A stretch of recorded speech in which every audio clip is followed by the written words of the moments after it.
Hi hello student, hello everyone, কেমন আছো প্রত্যেকে? আই হোপ প্রত্যেকে ভালো আছো। তো স্টুডেন্ট নাও আজকে ক্লাস আমরা ক্লাস 7 এর পরিবেশ বিজ্ঞানের রায় ও মার্টিন প্রশ্নবিচিত্রা 2025 এ 3 নম্বর স্কুল, যেখানে আমরা হচ্ছে সাতটাগাছি কেদারনাথ ইনস্টিটিউশন থেকে বেসিক্যালি হচ্ছে আমরা পেজ নম্বর 213-14 থেকে হচ্ছে ফিজিক্যাল সায়েন্স হচ্ছে কমপ্লিট করবো। ঠিক আছে স্টুডেন্ট, ক্লাস শুরুর আগে তোমাদেরকে বলে রাখি, যারা হচ্ছে এই ক্লাসগুলো হচ্ছে নতুন করছো তাদের জন্য অবশ্যই বলে রাখি, তারা কিন্তু অবশ্যই চ্যানেলগুলোকে সাবস্ক্রাইব করে রাখো, বিকজ অফ চ্যানেল সাবস্ক্রাইব করলে তবেই কিন্তু এর যে নেক্সট নোটিফিকেশন ক্লাস সেগুলো কিন্তু তোমাদের কাছে চলে যাবে ভিডিও। চলো ফার্স্টে আমরা চলে আসি, যে কোনো 5টি প্রশ্নের উত্তর দাও। দেখো প্রথমে আছে একটি ঈষৎ স্বচ্ছ মাধ্যমের উদাহরণ দাও। তো এখানে ট্রেসিং পেপার নেওয়া হয়েছে, আমরা চাইলে ট্রেসিং পেপার, ঘষা কাঁচ এগুলো হচ্ছে লিখতে পারি। এগুলো হচ্ছে ঈষৎ স্বচ্ছ, হালকা, মানে পুরো স্বচ্ছ নয়, আবার পুরো হচ্ছে অস্বচ্ছও নয়, ঈষৎ স্বচ্ছ, তাই না? এর মধ্যে থেকে আলো কিছুটা পাস করতে পারে, তো সেই কারণে আমরা বলতে পারি এটা হচ্ছে ঈষৎ স্বচ্ছ।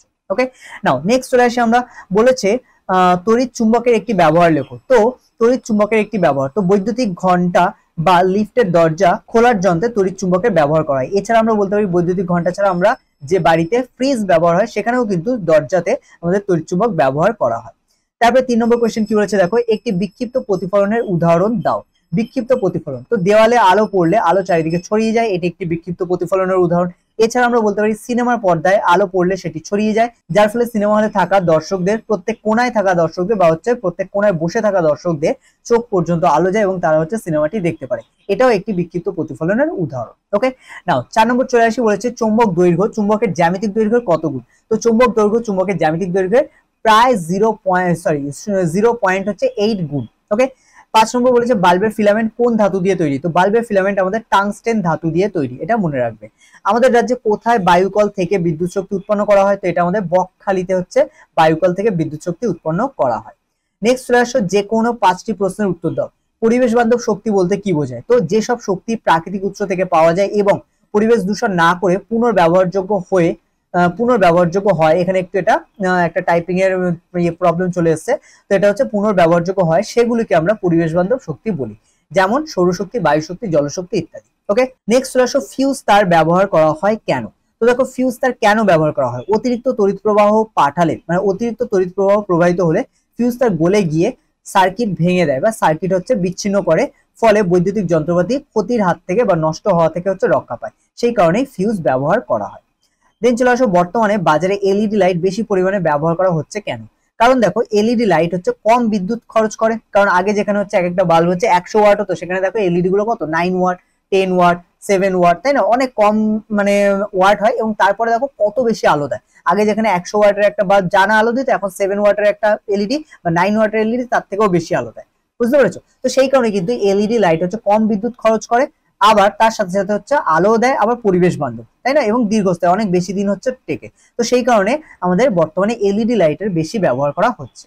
তারপরে কোশ্চেন দেখো কি আছে, বলেছে একটি মুক্ত বর্তনীর চিত্র অঙ্কন করো। তো এইটা হচ্ছে একটি মুক্ত বর্তনীর চিত্র, তবে এই চিত্রটা অঙ্কন করে তোমরা এরপরে একটা প্লাস, এরপরে একটা মাইনাস দেবে, না দিলেও চলে, কারণ এখানে বড় ছোট দেখালেই বোঝা যায় যে এটা মানে প্লাস, এটা মাইনাস। আর এখানে অবশ্যই মুক্ত মানে এই জায়গাটা তোমাদের নোটিস করতে হবে। মুক্ত বর্তনী মানে কি, এখানে একটা জায়গায় বিচ্ছিন্ন থাকতে হবে। আর এটা যেহেতু সুইচটা যদি জুড়ে যায় তাহলে এটা আমাদের কি বদ্ধ বর্তনী হয়ে গেল, যেহেতু এটা জুড়ে নেই তাই আমরা বলতে পারি এটা হচ্ছে মুক্ত বর্তনী। তো এইভাবে তোমরা একটা ডায়াগ্রাম দেবে। ওকে, নাও চলে আসে আমরা নেক্সট কোয়েশ্চেন, বলেছে চুম্বকের উদাসীন অঞ্চল কাকে বলে। দেখো চুম্বকের যে অংশে চুম্বকত্ব প্রায় নেই বা খুব কম, সেই অঞ্চলকে চুম্বকের উদাসীন অঞ্চল বলে। এটা আমরা বলেই দিতে পারি চুম্বকের মাঝের যে অংশ, ঠিক আছে? এখানে একটা জিনিস তোমরা জাস্ট একটু অ্যাড করে নিও, চুম্বকের মাঝের যে অংশে চুম্বকত্ব প্রায় নেই বা খুব কম, সেই অংশকে উদাসীন অঞ্চল বলে, ঠিক আছে? এটা একটুখানি অ্যাড করবে।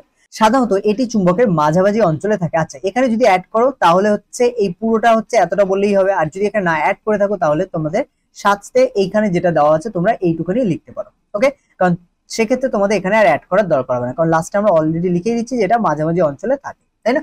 নেক্সট চলে আসে আমরা বর্ণালী কাকে বলে। দেখো যখন সাদা আলো কোনো প্রিজমের মধ্যে দিয়ে যায় তখন তা 7টি রঙে ভেঙে যায়, এই 7টি রঙের ধারাবাহিক বিন্যাসকে বর্ণালী বলে, ঠিক আছে? তাহলে সাদা আলো যখন আলো মানে প্রিজমের মধ্যে থেকে যায় তখন সেটা 7টা আলোর বর্ণের পটি গঠন করে, এটা আমরা পড়েছিলাম। তো এই 7টি বর্ণের যে ধারাবাহিক বিন্যাস এটাকেই আমরা বলি বর্ণালী। নেক্সট চলে আসো, দেখো বাম পক্ষ ও ডান পক্ষ মেলাও। বাম পক্ষে চুম্বক দৈর্ঘ্য আছে, চুম্বক দৈর্ঘ্য বেসিক্যালি এখানে আমাদের কোনটার সাথে হবে, চুম্বক দৈর্ঘ্য এটা বেসিক্যালি সি এর সাথে হবে, মানে আমাদের উত্তর ও দক্ষিণ মেরু সংযোজক সরলরেখার দৈর্ঘ্য। নিচে আমাদের অ্যান্সার যদিও করাও আছে এখানে, ঠিক আছে? এটাও দেখে নিতে পারো তোমরা। সোলার কোষ যেটা আমরা বলতে পারি সোলার কুকারের সাথে হচ্ছে রিলেটেড, মানে এটা হচ্ছে আমাদের ই হয়ে যাচ্ছে, ঠিক আছে? আচ্ছা এটা হচ্ছে আমাদের ই হচ্ছে, নিচে আমাদের অপশন করা আছে। আচ্ছা তারপরে দেখো প্রাকৃতিক বর্ণালী, আমরা জানি এটা রামধনুকে বা রংধনুকে বলা হয় প্রাকৃতিক বর্ণালী। তারপরে হচ্ছে তারের পাক সংখ্যা যদি বৃদ্ধি করা হয় তাহলে তড়িৎ চুম্বকের শক্তি বৃদ্ধি পাবে, তাহলে তড়িৎ চুম্বকের শক্তি বৃদ্ধির জন্য তারের পাক সংখ্যা বাড়াতে হবে। এলইডির ক্ষেত্রে কি হবে, এটা হচ্ছে তড়িৎ শক্তি আলোক এবং তাপ শক্তিতে রূপান্তরিত হয়, তাহলে এখানে এলইডির ক্ষেত্রে কি হবে, এটা আলোক ও তাপ শক্তিতে রূপান্তরিত হবে। ওকে, নাও নেক্সট চলে আসে আমরা নিচে সঠিক উত্তরটি নির্বাচন করো। বলেছে সমতল আয়নার সঙ্গে লম্বভাবে কোনো আলোকরশ্মি ওই আয়নার উপর আপতিত হলে প্রতিফলন কোণের মান 90 ডিগ্রি, 0 ডিগ্রি, 180 ডিগ্রি এবং 45 ডিগ্রি। তো এটা হচ্ছে আমাদের 0 ডিগ্রি হবে। ওকে, তারপরে বলেছে দেখো চুম্বকের নিশ্চিত পরীক্ষা হলো চুম্বকের বিকর্ষণ ধর্ম, কারণ এটা আমরা ক্লাস করতে করতেও বলেছিলাম যে শুধুমাত্র বিকর্ষণের দ্বারাই যে একটি পদার্থ চুম্বক সেটা আমরা নিশ্চিতভাবে বলতে পারি। নেক্সট কোয়েশ্চেন বলেছে দেখো যে একটি বিস্তৃত আলোক উৎস দ্বারা একটি অস্বচ্ছ বস্তুর মাধ্যমে প্রচ্ছায়া এবং উপচ্ছায়া গঠনের চিত্র অঙ্কন করো। তো তোমাদের বইতে পড়ার সময় এরকম একটা ছবি তোমরা পেয়েছিলে, আই হোপ মনে আছে তোমাদের। তো এরকম একটা ছবি দিতে পারো, অথবা এখানে চাইলে তোমরা হচ্ছে মোমবাতিও বসিয়ে দিতে পারো, ঠিক আছে, মোমবাতি বসিয়ে দিলেও হচ্ছে এখানে হবে, ঠিক আছে। তো এইভাবে মোমবাতি বসিয়েও তোমরা এখানে এটাকে কমপ্লিট করে দেখাতে পারো। সেক্ষেত্রে সামনে যে বস্তুটা থাকছে এই বস্তুটা আমরা কি পাচ্ছি, এখানে একটা পাতা নেওয়া হয়েছে, তো এই পাতাটার এখানে আমরা একটা মাঝের যে গাঢ় অংশ তাকে আমরা কি বলবো, তাকে আমরা বলে দেবো হচ্ছে প্রচ্ছায়া, আর এই পাশে যে হালকা অঞ্চল আছে এটাকে বলবো উপচ্ছায়া। আচ্ছা এখানে তোমরা লিখবে যে কার্ডবোর্ডে যে গাঢ় ছায়ার অঞ্চলটি হচ্ছে তৈরি হয়েছে তাকে আমরা বলি প্রচ্ছায়া, এবং তার আশেপাশে বা তার চারপাশে যে হালকা ছায়ার অঞ্চলটি তৈরি হয়েছে তাকে আমরা বলি উপচ্ছায়া। ওকে, নাও এবার চলে আসো হচ্ছে 2 এর দাগ। বলেছে সূচিছিদ্র ক্যামেরার দুটি বৈশিষ্ট্য লেখো। তো সূচিছিদ্র ক্যামেরায় একটি সোজা এবং সহজ ক্যামেরা যেখানে কোনো লেন্স বা ফোকাসিং ব্যবস্থা নেই, এটা হচ্ছে একদম সিম্পল একটা ক্যামেরা যেখানে কোনো লেন্স বা ফোকাসের ব্যবস্থা থাকে না, কিন্তু ক্যামেরার ভিতরে একটি ছোট্ট ছিদ্র থাকে। বোঝা গেল? আগে কি মানে এখনকার ক্যামেরায় কি হয়, যেগুলো আধুনিক ক্যামেরা তার মাথাতে হচ্ছে একটা ডায়াফ্রাম মতো থাকে, সেটাকে আমরা কমিয়ে বাড়িয়ে হচ্ছে বিভিন্ন রকম লেন্থে আমরা ছবি নিতে পারি, কিন্তু সূচিছিদ্র ক্যামেরা একটা সিম্পল ক্যামেরা যেখানে কোনো লেন্স বা ক্যামেরা এগুলো মানে লেন্স থাকে না, ফোকাসিং করার কোনো ব্যবস্থা নেই, আগে পরে করে ছোট বড় করে, কিন্তু এর ভিতরে একটা ছোট্ট ছিদ্র থাকে। এবার এই ছিদ্র থেকে আলো প্রবেশ করে ঠিক ভিতরে যে জায়গায় হচ্ছে ছবিটি তৈরি হবে, আলো হচ্ছে প্রবাহিত হয়ে ঠিক সেই সঠিক স্থানেই হচ্ছে তার প্রতিবিম্বটি তৈরি হয়। ওকে, তারপর চলে আসা হচ্ছে আমাদের নিচের দিকে। বলেছে সাধারণ চুম্বক ও তড়িৎ চুম্বকের মধ্যে দুটি পার্থক্য। দেখো সাধারণ চুম্বক সর্বদা চুম্বকত্ব ধারণ করে, তড়িৎ চুম্বক শুধুমাত্র বৈদ্যুতিক প্রবাহ চলাকালে চুম্বকত্ব ধারণ করে। সাধারণ চুম্বকের দুটি মেরু থাকে, তড়িৎ চুম্বকের ক্ষেত্রে মেরু তৈরি হয় বাহ্যিক বৈদ্যুতিক প্রবাহের মাধ্যমে, মানে বাইরে থেকে তড়িৎ প্রবাহ হলে তবেই এর মধ্যে মেরু তৈরি হবে, যদি না হয় সেক্ষেত্রে তৈরি হবে না। ওকে, নেক্সট চলে আসো। বলেছে জৈব বজ্র থেকে কিভাবে জ্বালানি গ্যাস উৎপন্ন করার ব্যবস্থা করা হয়। তো জৈব বজ্র যেমন হচ্ছে খাদ্য বজ্র বা গোবর গ্যাস বা গোবর যেগুলো আছে, এটা গাছের পাতা, এগুলো পচে গিয়ে কিন্তু আসলে আমাদের জৈব বজ্র হচ্ছে তৈরি হয়, ঠিক আছে। এই জৈব বজ্র থেকেই কিন্তু আমাদের মানে এগুলো পচে গিয়ে পরিবেশে মিথেন গ্যাস উৎপন্ন হয়, এটা একটা বদ্ধ বা আবদ্ধ স্থানে হচ্ছে রাখলে এটা পচে গিয়ে মিথেন গ্যাস উৎপন্ন করে, যা বায়োগ্যাস হিসেবে কিন্তু ব্যবহার হয়। এই গ্যাসটি রান্না বা বিদ্যুৎ উৎপাদনে ব্যবহার করা যেতে পারে, ঠিক আছে। নেক্সট চলে আসো প্রাইমারি ও সেকেন্ডারি সেল বলতে কি বোঝায়।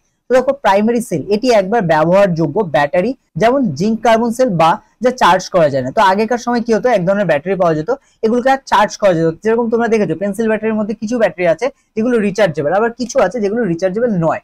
তার মানে কি, যেগুলো রিচার্জেবল নয় সেগুলো হচ্ছে আমাদের প্রাইমারি সেল, আর যেগুলো রিচার্জেবল তুমি হচ্ছে বারবার ব্যবহার করতে পারবে সেগুলো আমরা কি বলবো, সেগুলোকে বলবো আমরা সেকেন্ডারি সেল। যেমন তোমরা এখনকার সময় দেখো যে লিথিয়াম আয়ন ব্যাটারি হচ্ছে বেরিয়ে গেছে বাজারে, তাই না, বা আগেকার সময় হচ্ছে বেশ কিছু পেন্সিল ব্যাটারি ছিল যেগুলোকে কিন্তু রিচার্জ করা যেত, পুনরায় চার্জ করে ব্যবহার করা যেত। তো এগুলো কিন্তু সবই আমাদের সেকেন্ডারি সেলের মধ্যে পড়ে। বোঝা গেছে? নাও এই পর্যন্ত হচ্ছে আজকে আমাদের হচ্ছে কোয়েশ্চেন ছিল। আই হোপ তোমরা বুঝতে পেরে গেছো, কোনো রকম প্রবলেম হয়নি। যদি প্রবলেম থাকে অবশ্যই কমেন্ট করছো, আর তোমাদের একদম প্রথমে যেটা বললাম অবশ্যই ক্লাসগুলো ভালো লাগলে তোমরা লাইক করে জানাও, কেমন লাগলো সেটা কমেন্ট করে জানাতে পারো, আর সাথে সাথে তোমাদের বন্ধুদের সাথেও কিন্তু এগুলো বা তোমাদের ব্যাচমেট যারা আছে তাদের সাথে কিন্তু পুরো ক্লাসের যে ভিডিও সেটা কিন্তু তোমরা শেয়ার করতে পারো, ঠিক আছে।